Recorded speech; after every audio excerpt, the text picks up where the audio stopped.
Bienvenidos al Ojo del Arte. Aquí estamos otra vez, un domingo, compartiendo noticias sobre el arte argentino.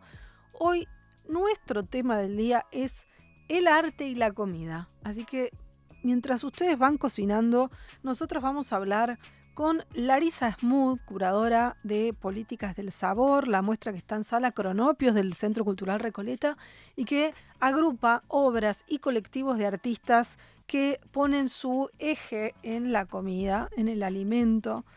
También vamos a hablar con nuestra querida amiga Graciela Audero, que es una historiadora que repasa la historia de la humanidad a través de pinturas en las que lee recetas. Vamos a hablar de la historia del arte y de cómo ella puede incluso darnos recetas de tomadas de cuadros que cuentan un poco el devenir de la historia de la humanidad directamente. Y tenemos un prócer del arte argentino, va a estar visitándonos Pedro Roth, que acaba de donar al Archivo General de la Nación 8.000 negativos, 70 cajas son y un disco rígido, que le donó al Archivo General de la Nación a través de un trabajo de 4 años que realizó Fundación Proa para ordenar todo el material de Pedro Roth, gran fotógrafo del arte argentino, específicamente de los 30 años que abarca el CAIC, que son años emblemáticos y que incluyen, por ejemplo, arte comestible, una obra del 85, una exposición del Hotel Plaza. Pedro fue testigo de todo en el arte argentino, así que va a estar aquí contándonos de su importante decisión que apoyaron sus hijos con mucha generosidad de donar esta enorme cantidad de material fotográfico para que sea patrimonio nacional, pese a que había tenido jugosas ofertas de comprarle este banco de imágenes desde entidades como Getty en Estados Unidos. Y no fue la única. Así que Pedro ha dicho que esto es nuestro, esto es de acá y se queda en el patrimonio, así que vamos a estar felicitándolo y celebrando con él esta gran decisión. Más novedades, vamos a los comentarios del mundo del arte. La información que les quiero compartir es, estamos en temporada alta de concursos del arte argentino, después de meses de convocatorias, de seleccionados, de apertura de exposiciones, se han entregado premios en varios de los concursos que nuclean a los artistas del arte argentino. Y yo recomiendo mucho verlos porque uno ve el arte que está ocurriendo ahora, la producción más reciente la vemos en las ferias de arte, pero ahí hay un sesgo comercial. En los salones, en los concursos, los artistas dan lo mejor de sí, sin importar si esa obra tiene posibilidades o no de venderse. Los artistas se esfuerzan, se lucen, sacan lo más nuevo, lo más preciado que pueden tener de su taller y lo presentan en un concurso. Entonces, visitar las exposiciones colectivas de los artistas seleccionados nos permite conocer piezas únicas, ¿no? Y qué es lo mejor de cada casa. Fue muy emocionante la ceremonia de el Palais de Glace, el Salón Nacional de Artes Visuales, que se puede visitar todo el verano en el Palacio Libertad. Hay novedades, me encantaron, felicitamos a los 3 premios a adquisición que son Martín Girolamo con una escultura, Juliana Iriart con un video y Leo Vaca, el querido Leo Vaca, otro fotógrafo como Pedro Roth, documentalista, que también con una fotografía, por supuesto. Y hablábamos con Daniel Fischer, uno de los curadores de este salón, de cómo estas son 3 disciplinas que no son las acostumbradas para que sean los grandes premios de un salón, que suelen llevárselos la niña mimada de las disciplinas, que es la pintura, habitualmente. Y en este salón, que incorpora nuevas disciplinas como el diseño, donde el arte textil pasa a tener también su espacio, me gustó esta novedad de que ganen un video, una escultura, una fotografía. Son otros tiempos los que corren y las bases de los salones han sido modificadas, aunque el Palais de Glace sigue cerrado y sin que avancen las obras. se han modificado las bases que había sentado Feda Baeza cuando hizo esa gran modificación que permitió incluir cupos para las diversidades de género, de todo tipo, las identidades y también geográficas. Bueno, las bases este año ya no obligan a que haya un cupo, pero, y esto es malo porque sigue habiendo enorme desigualdad, pero de todas formas, hablando con el jurado, me comentaban que ya está instalado en ellos esta necesidad de ser equitativos, como que ya hay una contemplación, y de hecho uno lo ve en los premios, que no es necesario un cupo femenino porque hay muchas mujeres ganando. Pensar que en 100 años anteriores este salón había premiado a 4 mujeres en total, o sea que ahora hay muchísima más cantidad de premios, son 33 lo que se entregaron, y muchísimas mujeres en lugares de visibilidad y prestigio, como es eso. Y otra cosa para señalar de las novedades del salón es que ya no se le paga el flete a los artistas que no viven en Buenos Aires. Y eso es una pena. O sea, ya entendimos la parte de que no hay plata, pero eso crea una diferencia, una injusticia para, por ejemplo, artistas de Tierra del Fuego que quieran participar en un concurso nacional van a tener un costo mucho mayor que un artista de Parque Patricios, por ejemplo. Ahí el Estado estaba como igualando las oportunidades y eso ahora no ocurre. Igualmente nos alegramos que hay muchos artistas y que tiene gran representación federal este salón. Bueno, ese es mi comentario. Hay más salones para ver, está el CLEM, está el Premio UADE, está el Salón Manuel Belgrano, así que esa es mi recomendación, visiten y ojalá que vuelvan a ver equidad en los salones. Ya venimos con Ojo del Arte.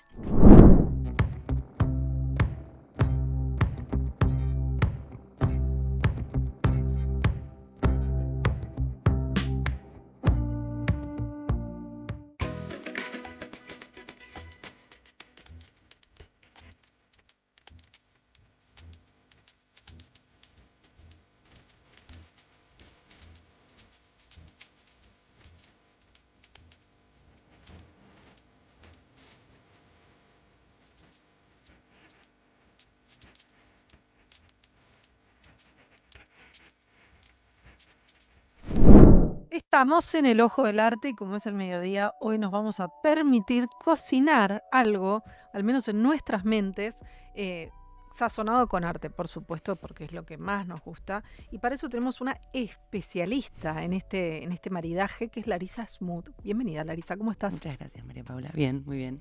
Si hay alguien que sabe de la relación entre arte y comida, es Larisa. O improviso, que también me encanta. Bueno, cocinar es eso. Exactamente. Y Políticas del Sabor da cuenta de una gran investigación que hiciste en este campo, que empezaste ¿cuándo? Y va a ser casi una década, aunque también a mí me gusta pensar que es algo que forma parte de mi vida desde toda la vida. No sé, siempre cuento que yo conocí a mis 4 bisabuelas. Ay, qué lindo. No me parece un dato menor. ¿No? 2 italianas, una ucraniana y una española, y pasaba mucho tiempo con ellas porque mis abuelos, mis viejos trabajaban, y nada, la cocina era como una parte de la vida cotidiana, ¿no? Y para mí hay algo de eso que se entrelaza con que tanto tiempo después, o no tanto, digo, haya terminado empezando a pensar cómo podía haber un comedor popular dentro de un colectivo artístico, que fue lo que impulsó un poco esta investigación, cuando también, ya lo hablamos hace muchos años, cuando yo empecé a formar parte de Belleza y Felicidad Fiorito, primero dando unas clases de cocina, y eso devino en, bueno, ¿qué pasa si hacemos un comedor dentro de Belleza y Felicidad Fiorito, pensándolo desde el arte, un comedor popular, gratuito, todas las semanas, como todos los comedores barriales, pero con una vuelta, ¿no? Que esa vuelta no es menor. No, claro. ¿Qué implica esa vuelta, no? Algo de que no tiene que ver con un hecho superficial o frívolo, sino que tiene que ver con que muchas veces,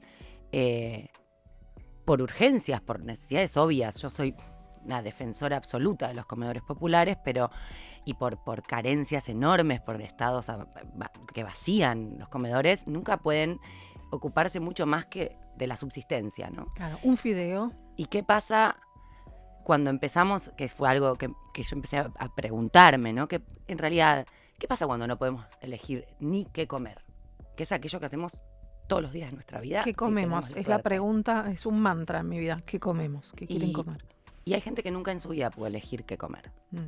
Y la pregunta sobre eso para mí abre todo otro montón de cosas, porque es elegir qué comer es el derecho a la elección después en todas las otras cosas que podemos elegir o no. Y también entonces aparece el derecho al placer, el derecho al goce, ¿no? Otro derecho totalmente coartado. Entonces, cómo a partir de la comida eso expandía hacia un montón de lugares. Entonces, esa vuelta tiene más que ver con eso que con hacer un plato top, no sé. Claro, no, bueno, pero empezaron a pasar cosas muy inusuales como que en un barrio de emergencia donde Fernanda Laguna y todo su equipo que vos integrás y que un montón de artistas empiezan a meter la cuchara en eso que es un comedor, pero a aportar goce a través de un menú que no necesariamente implica más dinero. No, para nada. De hecho, muchas veces no tiene nada que ver con el dinero. Tiene que, o sea, a ver.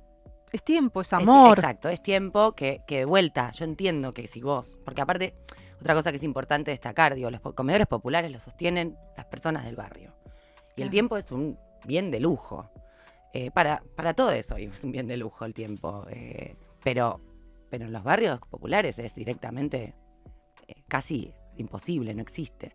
Entonces también tenemos ese privilegio de ser personas que podemos tomarnos un poquitito más de tiempo para pensar en ese menú, para poder hacer compras en 3 lugares y no solo en uno, digo, como, o no depender solamente de desarrollo social, porque por suerte somos, o sea, por suerte y a veces no tanto, pero digo, es autogestivo, ¿no? El Belleza y Felicidad Fiorito y el comedor gourmet de Belleza y Felicidad Fiorito se sostiene por la voluntad de amigues, de coleccionistas, de personas que desean que eso pase. Entonces, ahí tenemos como esa pequeña libertad. Pero verdaderamente el presupuesto semanal es bajísimo. A veces el menú es por 1.000 pesos por cabeza. ¿Me contás un menú? ¿Me contás qué cocino hoy? Quiero que mis chicos coman lo del comedor Belleza y Felicidad Fiorito. Y hoy hace calor y un menú que está bueno para el calor, que hemos hecho bastantes veces, es una mega ensalada de pastas. Como con pastas tirabuzón, sobre todo las tirabuzón de 3-4 colores, esas que vienen.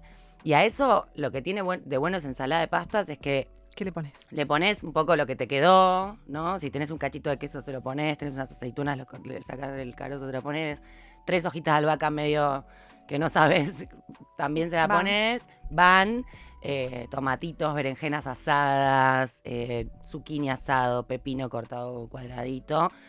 Y eso... Platazo. Platazo. Un buen chorro de oliva y es alucinante, tiene un poco de todo. Obviamente, si tenés un poquito de proteína, alguna proteína, le va bárbaro. Yo no diría huevo, pero sí pollo, no sé, otras cosas. Y es un súper menú, que también eso, lo puedes ir variando según lo que tenés entre la heladera y lo que hay de estación. A mí me gusta mucho también hacer comida estacional. Claro. Que me parece que eso también es lo que habilita y lo que permite que podamos cocinar no tan caro, ¿no? Porque en general la comida de estación es lo que más hay y lo más barato de la verdulería. Hay que hablar con el verdulero. Hay que hablar con el verdulero. De hecho, te lo dice. Claro. A mí a veces el verdulero me dice, no puedo creer que están comprando esto ahora. O sea, no tiene sentido. Claro. Pero como sabe que cocino, de hecho, bueno, eso vas generando mi verdulero de Hay que acercarse al verdulero y conversar sobre las estaciones. Totalmente. Ahora, Fiorito está en el Centro Cultural Recoleta, porque integra esta muestra tan fabulosa que vos curaste y que la gente puede visitar todo el verano, que es Políticas del Sabor, que son los artistas reflexionando sobre esto que nos contás, que es la comida como una de las bellas artes. Algo así. De hecho, me encanta, algo que me gustaría recuperar es esa idea de arte gastronómico, arte culinario, ¿no? Que esto no sé si lo he comprobado mucho, pero es algo que me reverbera ahí en la cabeza, que es en su momento, ¿no? La gran separación de las instituciones, de las bellas artes y el craft, ¿no? En general lo que se minorizó son esas prácticas que llevan adelante las mujeres, ¿no? Desde el bordado hasta, entre otras cosas... El arte textil, la cerámica. Sí, como lo de la vida cotidiana, ¿no? Eso es reproductivo, no sirve para nada un poco. Lo importante es lo productivo, lo que hacen los genios. Los hombres. En la política, en las artes, en lo que sea. Para mí ahí hay algo raro que pasó con la cocina, porque de hecho, digo, ¿no? Se separó como la cocina como algo que no es artístico, que no tiene improvisación, creatividad, curiosidad, o sea, claro. es Bueno, un igual, desborde, ¿no? ojo que los grandes chefs Son del varones. mundo No, son sí, varones. sí, eso bueno, es tremendo. techo de Em, cristal. Sí, total, eso es tremendo.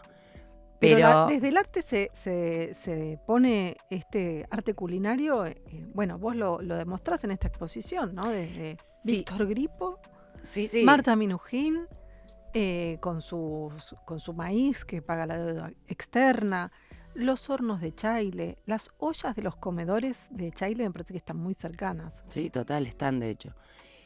Sí, esto fue, así como voy a hacer cortito la historia, empecé a hacer el comedor gourmet de Belleza y Felicidad Fiorito a los años, comencé mi maestría. Cuando empecé a pensar en esa tesis de maestría, me di cuenta que quería tirar de esa piolita, de la piolita de qué pasa con colectivos artísticos que trabajan con comida en comunidad, como muy específico.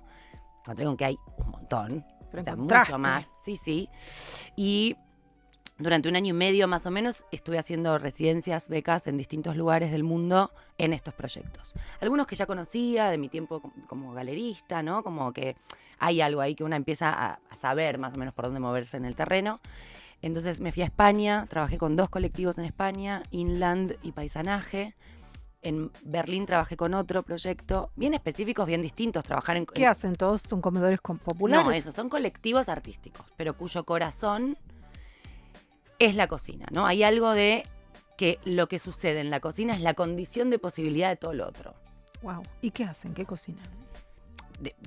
Como decía, ¿no? Cada uno de estos proyectos es bastante específico, te cuento todos, brevemente cada uno. Brasil, Cocina Ocupación 9 de Julio en San Pablo, increíble, magnífico proyecto. Y el Museo del Puerto de Ingeniero White en el sur de nuestra provincia. ¿Qué hacen el Ingeniero White?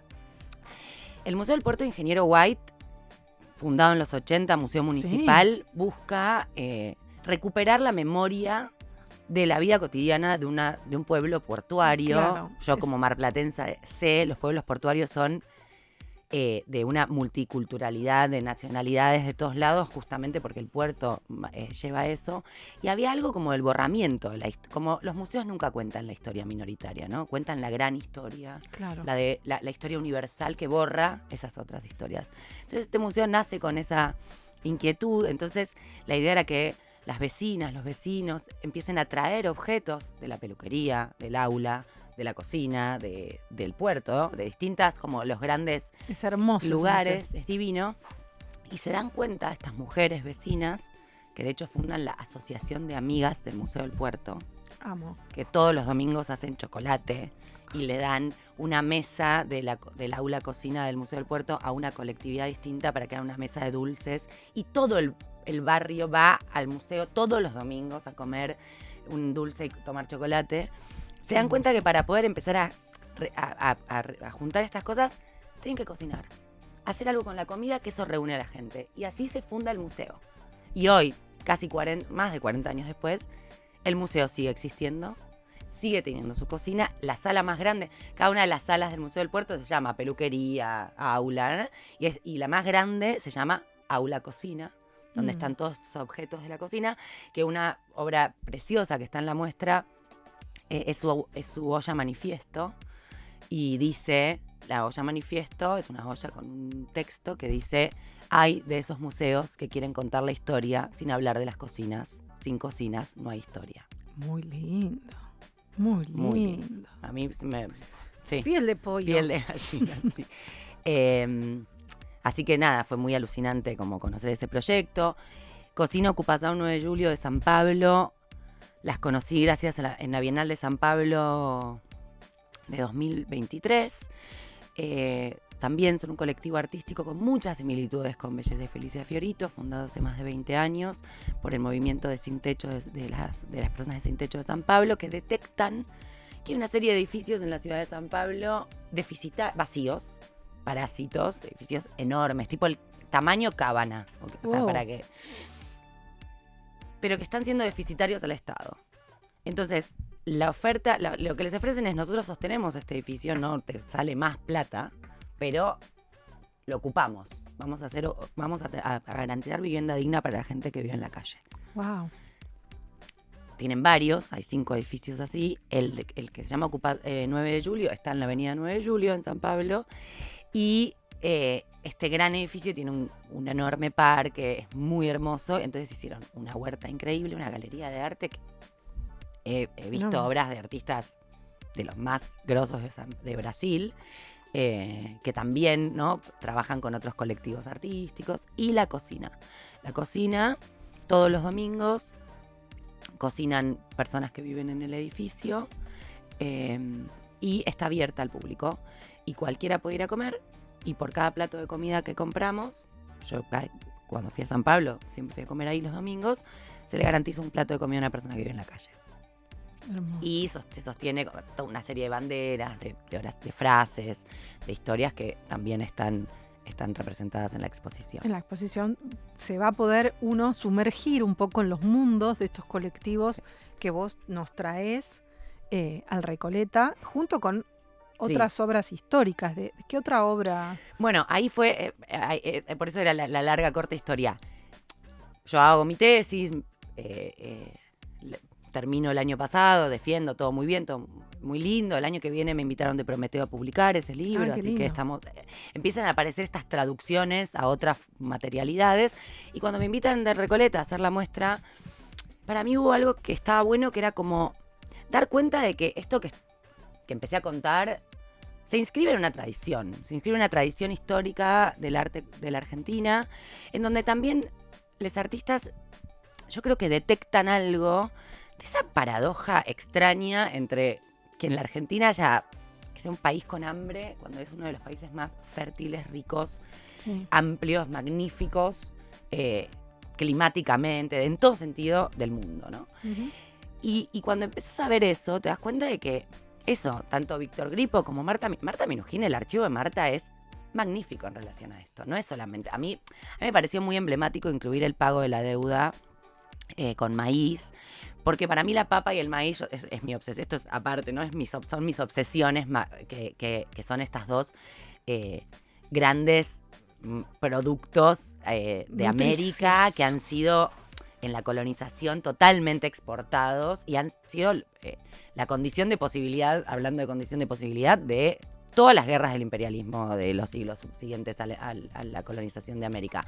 Con lo cual es como, a mí me agarra ahí como una cosa de decir, no puedo creer cómo la papa, ¿no?, ha sido algo que les permitió ser estas potencias, pero que ahora nosotros les debemos, bueno, como toda esa cosa. Entonces, pago de la deuda con maíz de Marta Minujín a Andy Warhol, 1985, es brillante. Y el arco temporal de Marta, que culmina hace unas semanas haciendo una torre de pizza acostada de espaguetis. Sí. Y repartiendo espaguetis al público. Totalmente. Por eso digo, me parece, ahí hay que...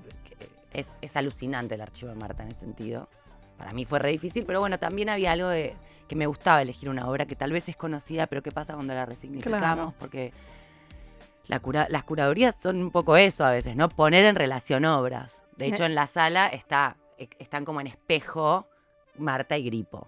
Gripo con la mesa de papas. De 1971. Muy que de hecho, increíble. Efectivamente están dando la energía. Hay un voltímetro.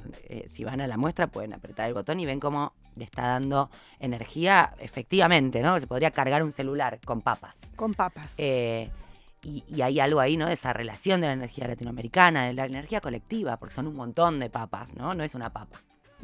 No, claro. Un montón. Y después hay documentos históricos como el de Narcisa Hirsch, por ejemplo, que está esta performance. ¿De qué año es? También, de 1985. Increíble, que es toda la gente comiéndose una obra hecha de comida. Que a la vez... Que me recuerda a las de Nicola Costantino. Sí, pero a la vez es un cuerpo enorme, ¿no? Es la sala del Teatro Coliseo, si no me equivoco. Sí. 1985. Yo nací en 1985. Vamos a tener un par de horas en 1985, como Muy a ver cómo me acompañaron. Que también, aparte, es un momento en donde Narcisa empieza a trabajar tanto el video, ¿no? Digo, claro, es muy importante. Pionera. Sí. ¿Y de las obras más Y recientes cuáles serían? De los artistas más jóvenes o más emergentes. hay varios. Lo que estructuró un poco la búsqueda, esa búsqueda más contemporánea, fue algo que a mí me obsesiona a veces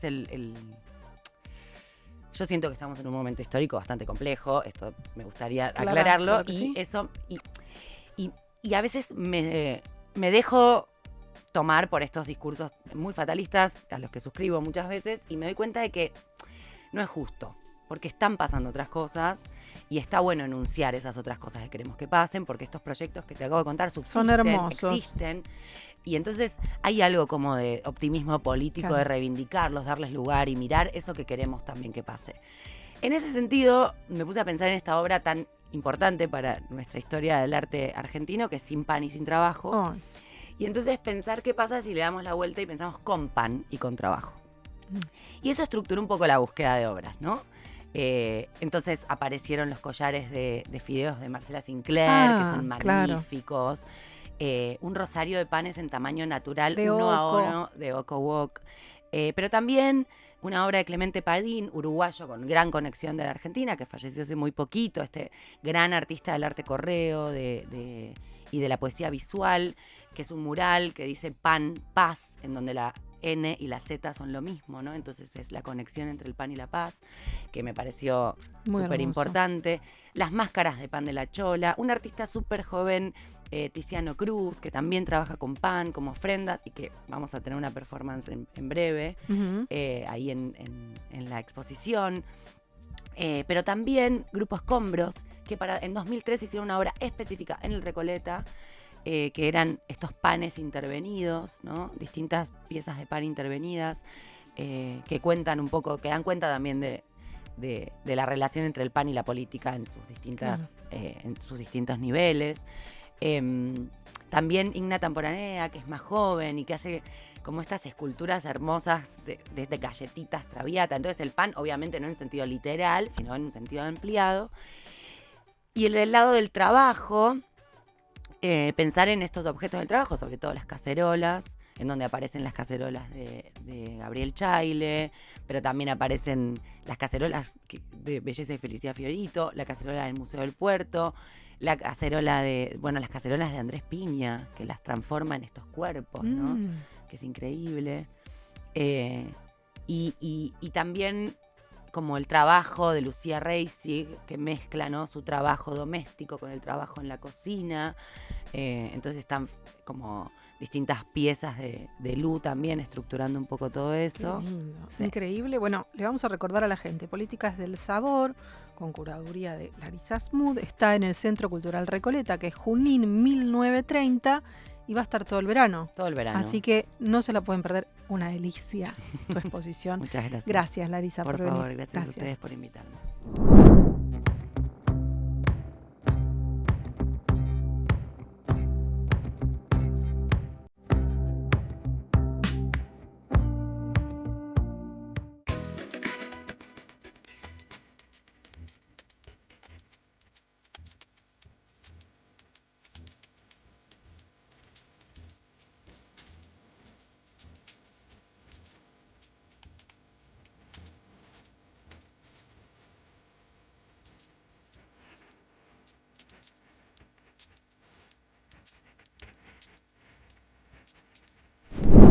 Seguimos en el Ojo del Arte. Estamos hoy hablando del arte culinario y el arte, la cocina. Estamos hablando de esta relación, este maridaje. Y recién estuvimos hablando con la experta Larisa Smooth, que curó una exposición con obras contemporáneas. Pero si hay alguien que sabe de comida y arte y historia del arte, esa es Graciela Audero. Así que la estamos llamando a Santa Fe. ¿Cómo estás, Graciela? Emocionante. Hola, Graciela. Muchas gracias por llamarme. Feliz de hablar con vos porque hace unos días me llegó la noticia de que está a punto de salir de imprenta tu libro que ha sido publicado por las ediciones de la Universidad Nacional del Litoral, ahí en Santa Fe. Y Eudeva, una alianza editorial. Que ya ¿cuántos libros te van publicando, Graciela? Es el sexto. Sexto libro. Eh, Es esto, acá lo tengo, no sé si se ve. Seguro que en la pantalla te está tomando, fabuloso. A mí todavía no me llegó, la noticia de que me estaba llegando por correo, pero no quería esperar para hablar con vos porque este es un programa Bueno, dedicado a la comida y el arte que nos gustaba muchísimo. bueno, Entonces, muchas hablar gracias. con vos, autora de libros como Mujer, Arte y Comida, Gastronomía y Sabores versus Tiempo y Bocaditos en Palabras, ya son 6 los títulos. Y este Sí, se llama Del Cordero de Zurbarán a los Damascos de Alice Neel. hermoso, hermoso este nuevo título en el que me convidaste una vez más a hacer el prólogo.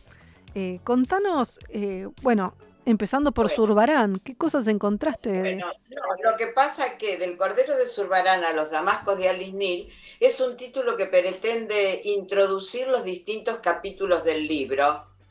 Es Ujú. decir, desde un cordero merino sobre un fondo oscuro esperando la muerte, titulado Agnus Dei, que muestra la frontera entre la pintura religiosa y la naturaleza muerta, dialoga con una pintura expresionista de finales del siglo XX de un artista estadounidense, Alice Neel. Traté de combinar un hombre con la cara, un artista hombre del siglo XVII con una artista mujer estadounidense de finales del siglo XX. Es decir, del siglo de oro español a la pintura contemporánea, una naturaleza muerta bien expresionista, la de Alice Neel. Claro, claro, qué lindo. Y vos sos una experta en la historia del arte y también en leer gastronómicamente la historia del arte, porque también Claro, contanos cómo es eso. bueno, yo creo que me gusta leer y sobre todo porque leer la historia del arte y la historia de la alimentación, la cocina y la gastronomía me permite, como dice el antropólogo Levi Strauss en su libro Lo crudo y lo cocido, las sociedades humanas expresan sus particularidades, sus singularidades, y su identidad cultural a través de la presentación y representación de la comida y en la forma de comerla. Porque es cierto que la comida es primero que todo una necesidad fisiológica, pero enseguida alcanza el valor de una identidad cultural con sus tabúes, sus fantasmas, sus prohibiciones, Mm, sus creaciones, sus gustos.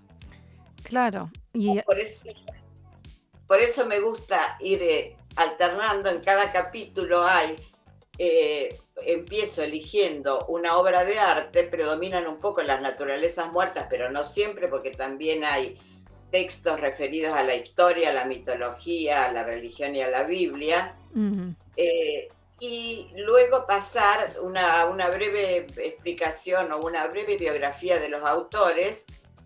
Sigo con la descripción de la obra de arte y de ahí derivo la historia de la comida y a veces derivo recetas también. las recetas son muy divertidas porque vos terminás de ver una naturaleza muerta, un bodegón, y después vos ya nos decís qué cocinar con eso. Sí, sí. Es muy linda tu obra.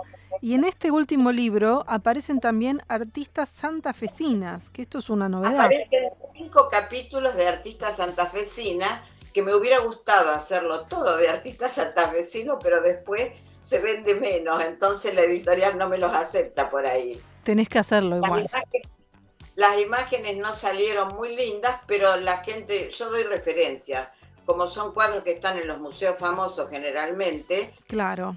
pueden buscarlos inmediatamente en el teléfono, bueno, por internet o en la computadora tranquilamente y se ven mejor. Y Eh, contame, Graciela, ahora que estamos llegando al mediodía, ¿qué capítulo de tu libro te comerías hoy? ¿Cuál receta o cuál pintura te sugiere un menú para el día de hoy? por ejemplo, los damascos de Alice Neel, Ajá. porque he dado una receta que se hace con unas presas de pollo sobre cebollas caramelizadas y se le agregan damascos y ciruelas. Oh, qué rico. Y bueno, y un caldo, es decir, que tiene que quedar una salsa espesa. Eso sí me gustaría. Eso, También me gustan las tartas de una artista santafesina. Puse cuando encontré una naturaleza muerta sobre hierbas aromáticas, por ejemplo, una tarta con eneldo, albahaca, cibulet, huevos, crema. Bueno, por mm, supuesto la masa, ¿no? Primero. claro. Y de las... La masa brisée, de harina y manteca nada más. Y bueno, huevos y crema, las hierbas picadas. Eso también me gustaría comer. qué rico. Y contame qué platillos encontrás en este libro, aparte de estas tartas y estos damascos. ¿Qué otra obra analizaste? Es de todo, porque empiezo, por ejemplo, con una estatua que se encuentra en el Museo de Bellas Artes de Buenos Aires sobre San Antonio Abad y las trufas. Ahí hay, por ejemplo, unas tostadas con trufas, un poco más difícil encontrarlas en la Argentina, pero hay. Ujú. Y se termina con las hierbas aromáticas, pero hay de todo. En Tiziano puse la tarta turca, que todavía hoy la comía Tiziano, Tiepolo y el veronese, pero también se puede comer hoy si vamos a Venecia. ¿Y cómo es esa tarta turca? Ay, tendría que leerla, pero Ah, es con frutas secas y miel. uy, qué rico. Imagínate que es la época, es ya del Renacimiento, de la época de los mercaderes de Venecia cuando traían las recetas orientales. Claro, porque lo que hace es Graciela Audero, con quien estamos hablando, una autora de varios libros del cruce entre las artes visuales y la cocina, es rastrear, ¿no? En las obras recetas que por ahí ya quedaron olvidadas a veces, ¿no? Y ahí hay una cuestión, No, son todas vigentes, porque la tarta turca de la época de Tiziano y de Tiepolo, etcétera, se come todavía ahora en Venecia. He dado recetas de los crepes Suzette del siglo XIX, de una sopa de zanahorias, por ejemplo, con semillas de comino que se come desde la Edad Media. En fin, hay de todo. El mole poblano, porque elegí una naturaleza muerta de Jaín Sutín que tiene una pavita, entonces elegí el pavo, como hacen en México, digamos. claro, Hay qué un rico poco y de qué todo, lindo, pero eso es más complicado. qué bárbaro. Me gusta mucho que sigas escribiendo, que sigas encontrando historias de la humanidad directamente a través del arte y la cocina. No sé si ya estás pensando en tu próximo libro. Siempre pienso, porque mira, yo creo que leer sobre la historia del arte y la historia de la alimentación, la cocina y la gastronomía, como te dije, es una gran felicidad que me permite leer y reescribir mis lecturas y que también me protege contra las hostilidades cotidianas, como por ejemplo pagar impuestos, seguir Claro, las noticias políticas, recibir un diagnóstico médico, etcétera. Es una felicidad, vos lo sabés por tu trabajo también, que a claro, cada uno nos gusta, sí, claro. sí. Y ahí tenés tu frondosa biblioteca que tiene qué cantidad de ejemplares. Y yo no hago más que investigación bibliográfica porque no trabajo con un grupo o en una universidad que le puedo dar trabajos a un grupo de investigación. Lo mío es exclusivamente investigación bibliográfica, tomar algunas notas y después ponerme a redactar. Claro, bueno, que empezaron saliendo en el diario El Litoral. Empezaron en el diario El Litoral y me dieron ánimo para poder hacer libros. Claro, ahí empezó todo y leyendo Sí. a columnistas franceses. Yo me inspiré por primera vez, es decir, esta idea de tratar de presentar, como dije recién de Levi Strauss, la presentación y la representación de la comida, porque cuando yo era muy joven leía a dos, son escritores en realidad, pero eran gastrónomos también, que escribían, uno en el diario Le Monde y el otro en Le Figaro, que eran James Coquet en el Figaro y el otro era que escribía con un seudónimo, Grimaud de la Reynière, que era el gran gastrónomo del siglo XVIII, pero en realidad se llama Robert Courtin. Y ambos escribían notas en las revistas o en el diario que parecían verdaderos ensayos culturales. Creo que esto te lo conté. Y de ahí me inspiré.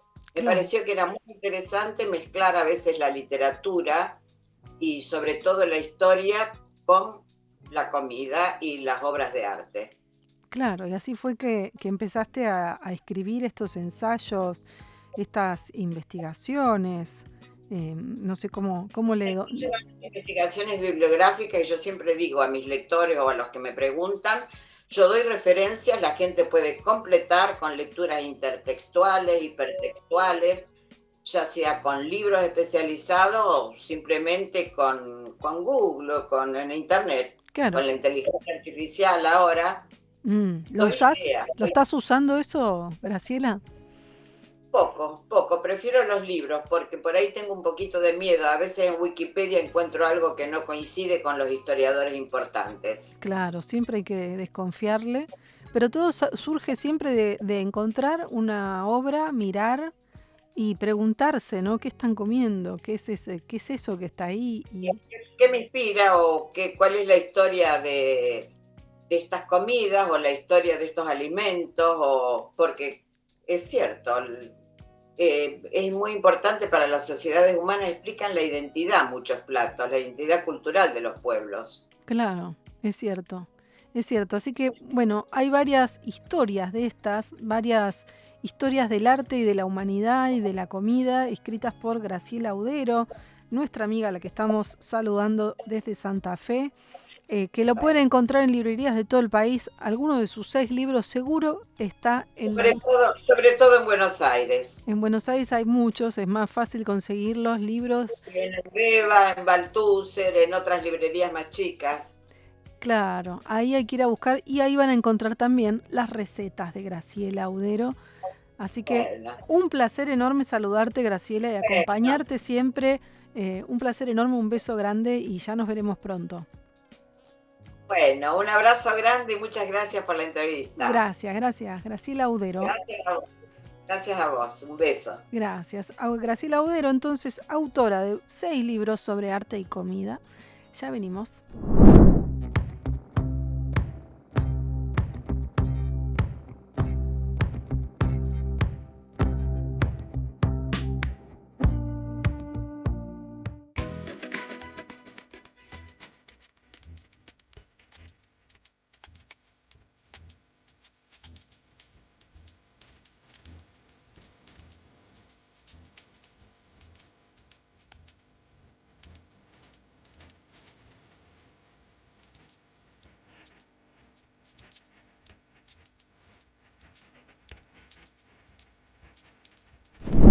Estamos en el Ojo del Arte y tenemos un invitado muy especial. Bienvenido. Gracias. Pedro Roth, una eminencia de la fotografía del arte argentino. Estamos muy felices de recibirte, Pedro. Y sobre todo después de esta gran noticia, que es que tu archivo ha sido resguardado como patrimonio nacional. Sí, señor. ¿Eso cómo fue? Eso fue una decisión tuya.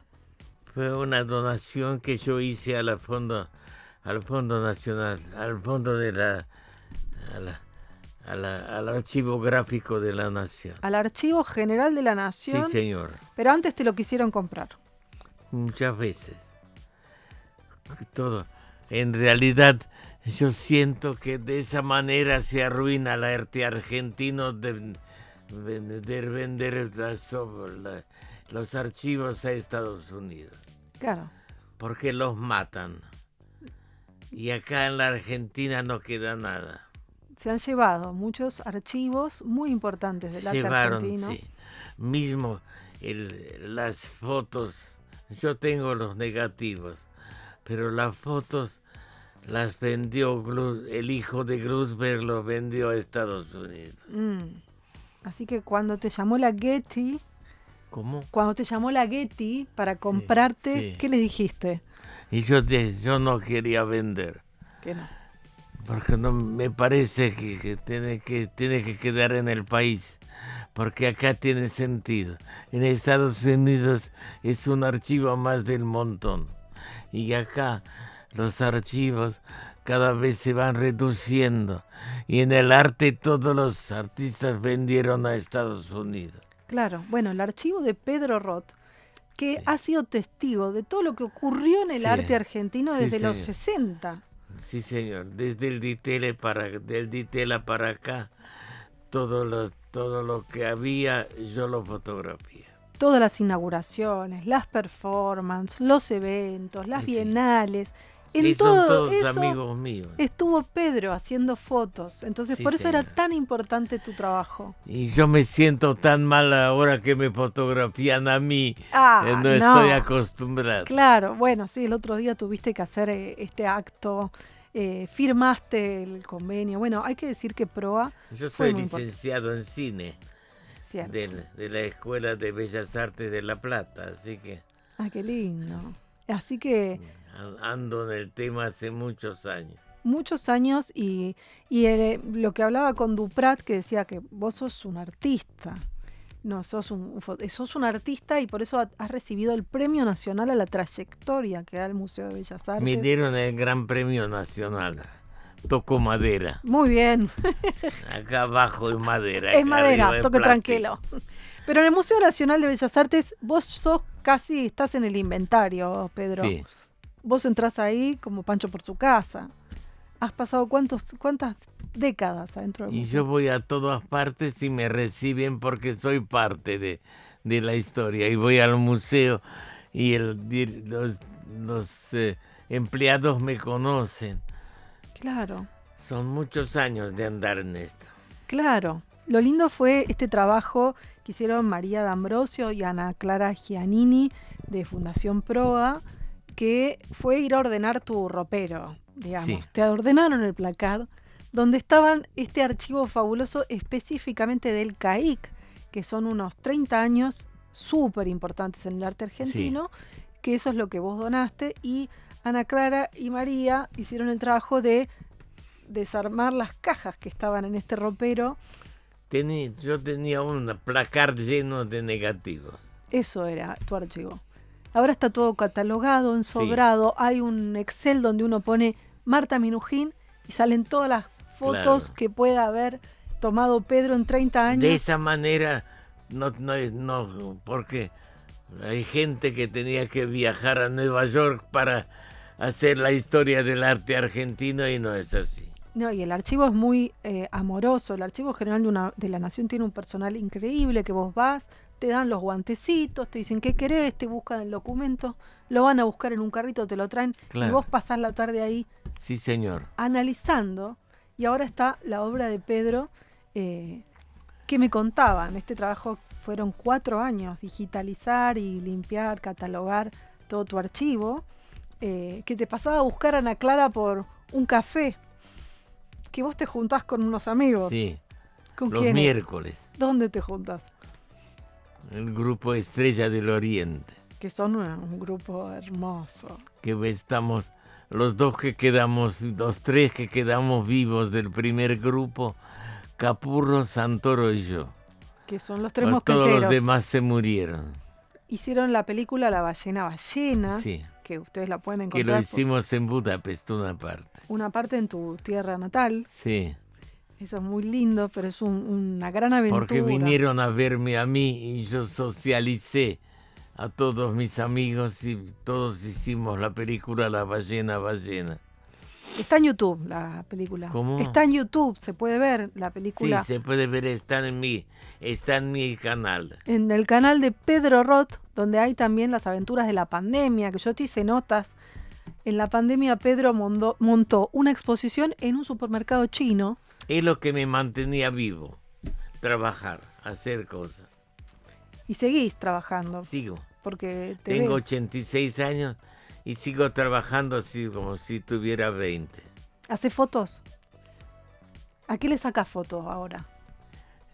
Saco fotos, pero sacan mis hijos ahora. Tus hijos son los Roth, Damián y Matías, son 2 herederos de tu oficio de Del fotógrafo. oficio. Y los dos siguen trabajando. Y Matías trabaja en el Museo de Bellas Artes con Duprat. Claro. Y Damián filma y trabaja conmigo y hacemos fotos de todo el mundo. De todo el mundo. ¿Y vos tenés tu cámara? Y ¿Sacás la fotos? cámara es de todos. Ah, es compartida. Sí, señor.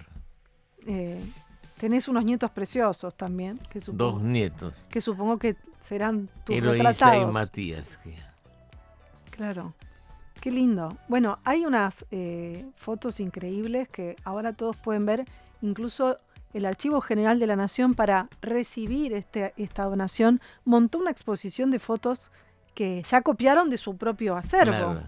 Claro. Sí, señor. ¿Cuál te gustó Yo- de esas? Me gustó la foto de Federico en el CAIC. De Federico Manuel Peralta Sí, Ramos. que éramos hermanos directamente. Con Federico éramos hermanos.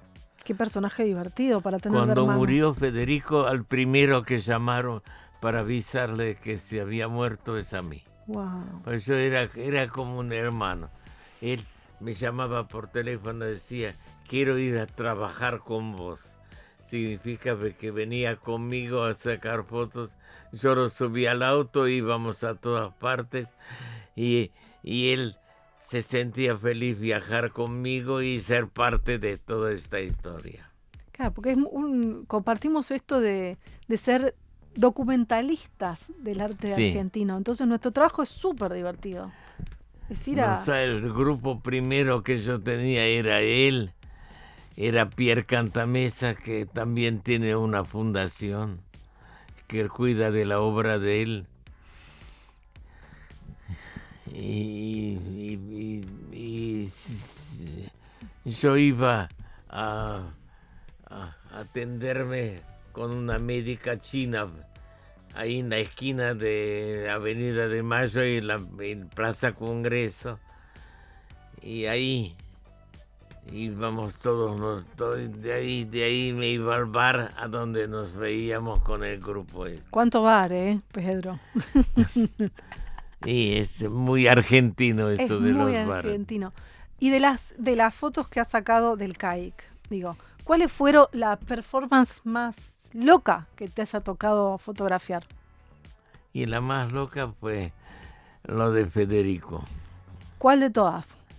No, porque él, Glusberg, lo contrató para hacer cosas con Federico y antes yo era el fotógrafo de Ruth Ben-Sakar.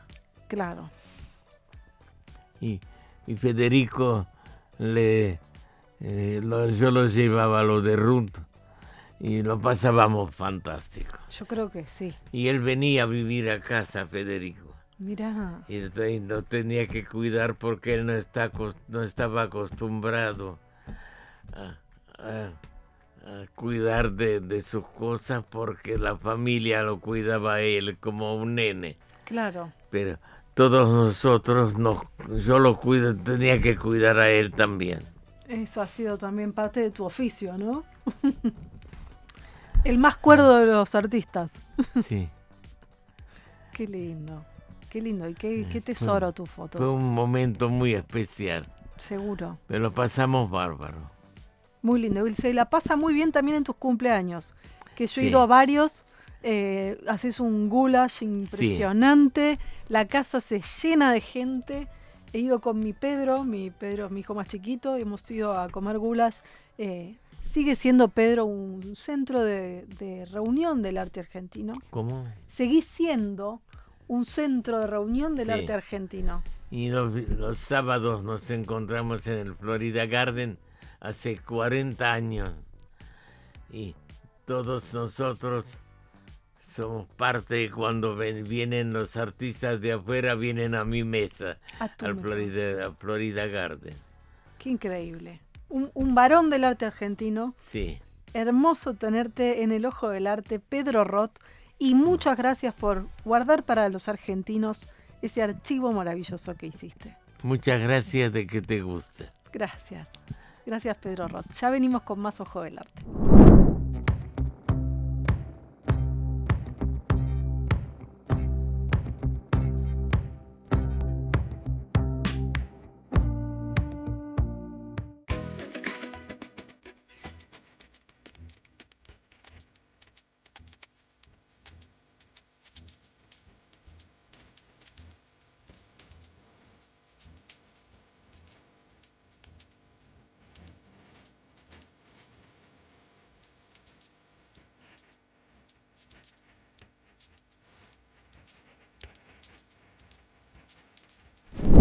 Genial programa, un manjar delicioso. Felices de haberlo compartido con ustedes. Esto ha sido una producción general de Gisela Asmundo, producción artística y conducción de María Paula Zacharías, asistente de producción Abril Irastorza, grabación, edición y puesta al aire de Felipe Sánchez, Julia Sánchez, Daniel Berlingieri, Marcelo Dentice, Antonio Esmores y producción audiovisual de Gastón Infantino y Brisa López. Los esperamos el próximo domingo a las 12 y recuerden que en nuestra app encuentran todos los programas anteriores, las notas del portal elojodelarte.com, nuestro YouTube y el Spotify. Así que no se pierdan nada y quédense en Rivadavia que ya viene Pasamontaña. Tengan una hermosa semana.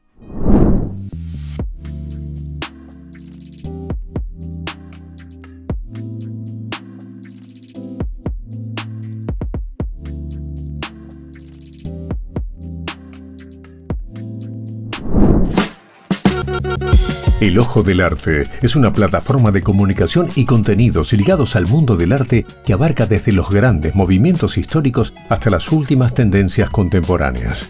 Su sitio web ofrece una cuidada selección editorial de más de 1000 artículos online a cargo de periodistas especializados que escriben sobre bios y análisis de obras, artículos sobre las vidas y obras de los grandes protagonistas de la historia del arte, entrevistas, conversaciones con reconocidos artistas y cuidadores de la escena contemporánea. Tendencias, un foco en las expresiones más vanguardistas del presente y las últimas décadas. Turismo, recomendaciones de atracciones artísticas en diferentes destinos del mundo.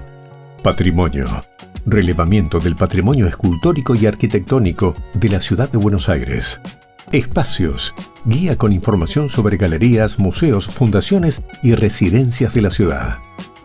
Art Proust, 10 preguntas del cuestionario Proust a diferentes exponentes del arte argentino. Memesunda, galerías de videos y archivos con misceláneas del mundo del arte. Su programa radial brinda un espacio para la escena artística de todo el país con entrevistas, música y columnistas invitados, todos los domingos a las 12 horas por Radio Rivadavia. El proyecto ha sido distinguido como medio de interés cultural por la Honorable Cámara de Diputados de la Nación y la Legislatura porteña, y obtuvo también el Martín Fierro Radio 2023 y 2024 al mejor programa cultural educativo. Entra a elojodelarte.com, descarga la app oficial y visita las redes sociales.